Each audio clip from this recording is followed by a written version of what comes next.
Hello everybody, hope you're having a wonderful day, and today I'm finally going to be doing and sharing with you guys my process of doing a flipper tab delete.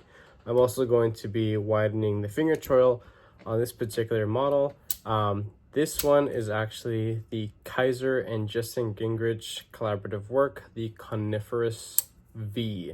I always thought it was carnivorous, but it's coniferous, which I'm pretty sure it's like plant related. I can't remember. You would think I'd know, being a wannabe botanist as well. But I think this is a awesome design. There's just a couple little things that are holding it back in my opinion, and a lot of it tends to work around this thing poking out of here. I understand the point of flipper tabs. It's just a different deployment method that a lot of people tend to like, but I think the execution of this flipper tab is not good at all. The placement, the jimping, the shape, the way it's just all integrated, I personally don't like it, and that is really just my own personal opinion, and I'm honestly a nobody. So if you love this knife and you love using the flipper tab, go for it. I'm glad you enjoy it, but I personally don't. And you do have studs on either side, and I think the stud action on this is sick. I freaking love it. So regardless, I'm going to show you guys basically how I chop this off. I have a little Dremel with a little diamond wheel bit because I don't have like a lot of larger machines and things like that to work on metal and to remove large bits of material. So I have a nice Dremel with all these different little add-on pieces that I could use to do minor customizations. One of the things that you need to consider when doing a project like this is, where is your stop pin placement? Typical stop pin placement on a traditional knife would be somewhere in the back. This is a Vosteed Acorn right here, but there, that little bar right there, that is the stop pin, and that is a traditional point of contact in the open and closed position. That's it. This knife doesn't have it. It actually has garage stops, so there's nothing in there at all that it comes in contact with. So I can go ahead and chop it off completely without worrying about removing a important surface area for proper contact to help with lockup and things like that. So that's something you definitely do need to consider when it comes to removing material off of a blade, as well as if you're going to be doing any sort of sharpening choil modification. I'm not planning to do a whole ass like finger choil because I don't think that this model really calls for it, and I think it would kind of look a little odd if I did just chew a giant like half circle into the blade. It'd be a little funky looking. I'm sure it could work, and whatever, it's not a big deal, but I think that I would rather just open up the sharpening choil, and so that way I can go and throw it into my sharpening system and put a quick edge on it and not have to worry about possibly like scuffing up the shoulders of the micarta or the tie side. And that's all I'm going to be doing. So I'm going to pause the video, just flip the camera around, and I will have this thing disassembled, and you can see some of the things that I'm seeing as well. Disassembling this knife is super easy. While I hate all the T6s that are on here, they're at least good quality T6s. So you interact with one T8 for the pivot, two T6 for the body. You can leave the pocket clip alone because it screws directly into the tie. Yes, that does mean that there are threads in the tie. Not a lot of people are fans of that, but in this case, it works. This isn't like a super hard, heavy-duty knife that people are going to be doing anything crazy or inappropriate with. So let's go ahead and pick out the bearings on here. We'll just stack them up there. Throw this shit off to the side, and we could even take off the stud here just so it doesn't get in the way. So it's pretty simple, pretty freaking easy. Let's give this thing a little wipe. Let's see what we're working with here. So as I mentioned, there is no traditional stop pin.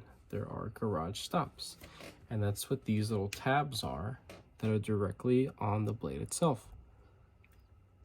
So that and that right there correspond with the space in the scales to ride on and help with side-to-side stability.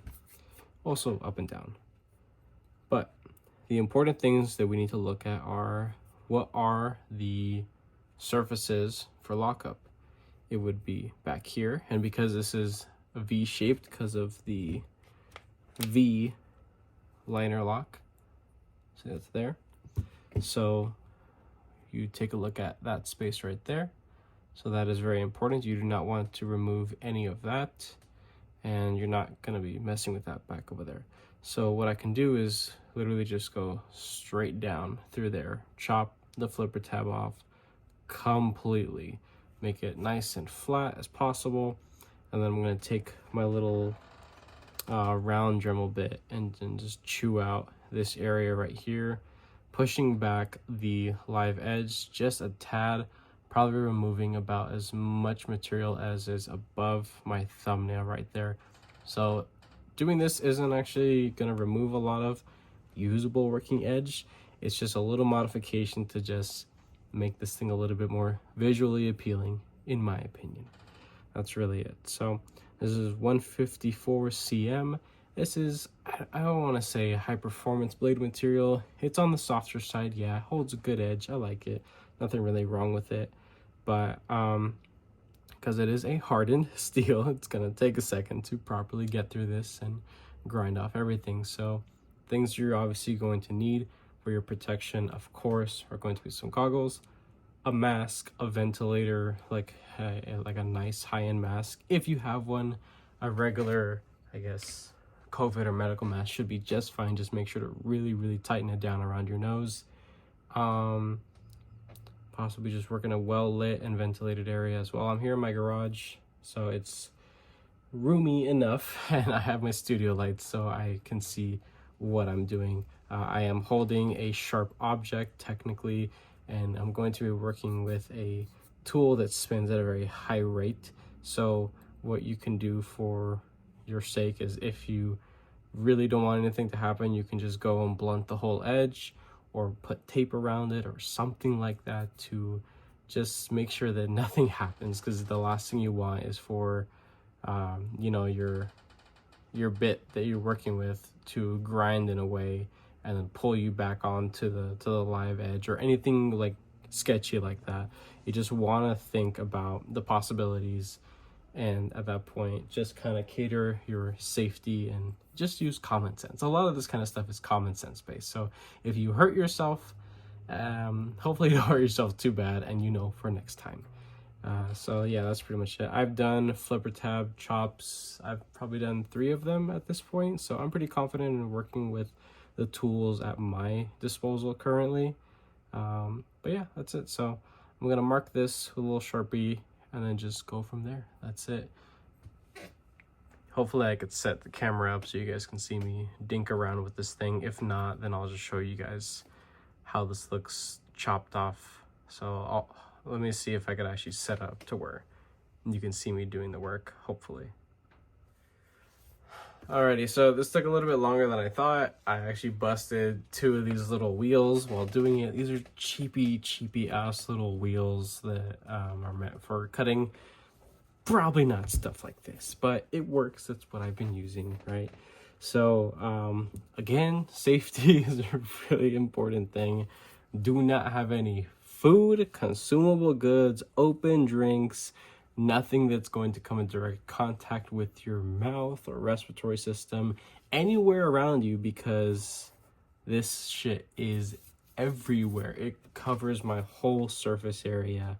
But yeah, so here's a flipper tab right here. It's chopped, it's gone, and it's a very crude surface that's left over. This is not supposed to be a one and done kind of thing. I even accidentally wrote up here on the blade, when I was going and it broke, it shot me forward and I actually ground some of the freaking live edge. So I'm gonna have to go and sharpen that off. No, those are not rolls. That is the edge that's actually gone. Man, whatever. Not the end of the world. Not a big deal. I'll just sharpen this later. But now what I'm gonna do is take different sizes. This is a little too overkill for the project. So something like this is a little bit more appropriate. So I'm gonna choose one of these guys. I don't know, maybe like this, I guess. This is good. So these are, I believe, tungsten carbide bits, and this is significantly harder than this blade material. So this is going to help and chew away a lot of the crude surface area to level it out, bring it a little further down, and then I'm going to slowly start opening that up and pushing that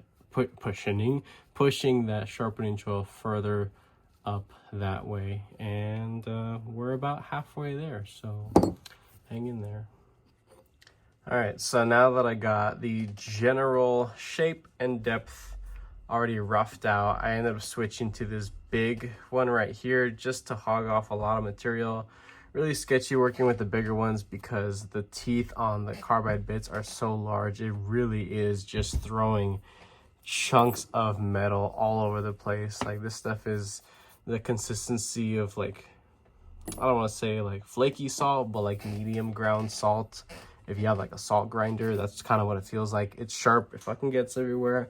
It's all over my hair. It's all over my pants. You know, it's just kind of the price of, you know, this kind of stuff. So again, that is safe and untouched. It's been rounded off from that point all the way down and swooping back up. I'm going to try to make the sharpening choil a little bit deeper, basically just plunging this further back down, and then we'll kind of clean up all the jagged edges as well. And yeah, we're almost there. It's looking pretty freaking good. Another thing too, sorry I'm bumping the camera, I have a lot of shit in front of me right now. Another thing to do while you are grinding off material is to see how it looks in the handle, right? So this is how it's gonna look, and I think it actually looks pretty darn good. So this is a typical grip. Now, if I really wanted to, I could choke up a little bit. I could rest on there if I really wanted to, and I might actually end up, I don't know, man. I'm gonna have to chew off a lot of material if I wanna really get up close to that. If I really wanted to, at least like one knuckle. You know what? I think I'm gonna go for it. I think I'm going to hog off some more material, probably like that much more off, and then just deepen it. But as you can see, there's nothing showing down there, and then when it's closed, there's nothing back there because it's all obviously grounded off. So, all right, let's get back to it. Finally done with all the shaping. So we went from big bit, removing, getting our general shape, hogging off a lot of material in a faster rate, I guess, shorter period of time. And this, which is just to refine the shape, just make it a little bit more smoother of a transition. And then this final like diamond sanding bit, just to actually knock off any burr that was created. So essentially putting a comfort fit, kind of like when you think about like a ring or something. So using that little softer diamond bit right there helped to knock off all the harsher edge, essentially the burr that was created by the other carbide bits. So this is all nice and smooth. It's not going to snag on your skin or cut you or anything like that. I could probably go over it a little bit more, but that's pretty much it. So at this point, this is what it looks like. I think it looks pretty darn good. Yeah, I mean, I sought out to just make a larger sharpening choil, but through the process figured, hey, might as well just make a finger choil as well. And you know, that actually looks, and I think it's gonna feel pretty good too. It's just enough for a knuckle and a half. If I really wanted to, I can go a little further up, but I think I'm fine with that as it is.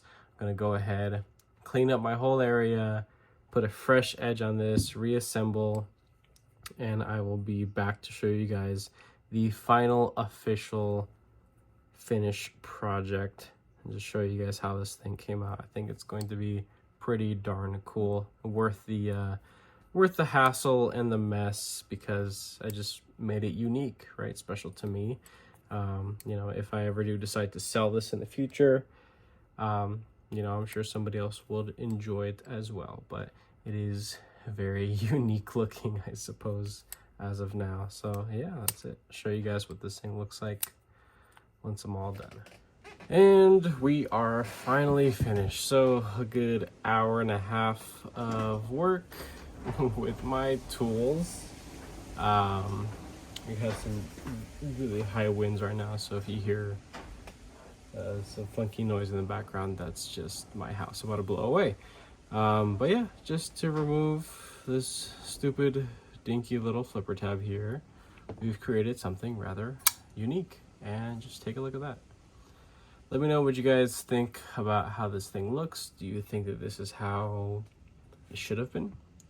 Do you think that this model has any room for more development? Do you think the Kaiser should bring it back? Because as far as I know, they are no longer producing it. I'm sure there are still some available out there in circulation, some new units, but yeah, I went ahead and put a quick, I believe it was a 16-degree edge 400 grit, and then highly stropped. So let's go ahead and zoom in there. Yeah, I'm pretty happy with that. Nothing super crazy. Could have spent a little bit more time on it, but the main part was just to clean up all the jagged edge that was left over. As you can see, everything is well rounded off and nice and clean. That finishing bit kind of gives it an eggshell, like a semi-polished eggshell kind of look to it. I think it looks rather interesting, rather unique.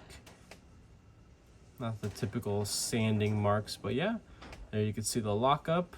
It has not been messed with at all.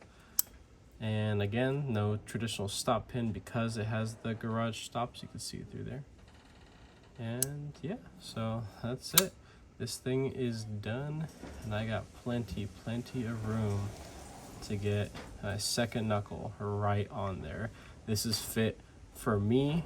I'm very happy with how this came out, and it's just a good working knife, just ready to freaking go to work.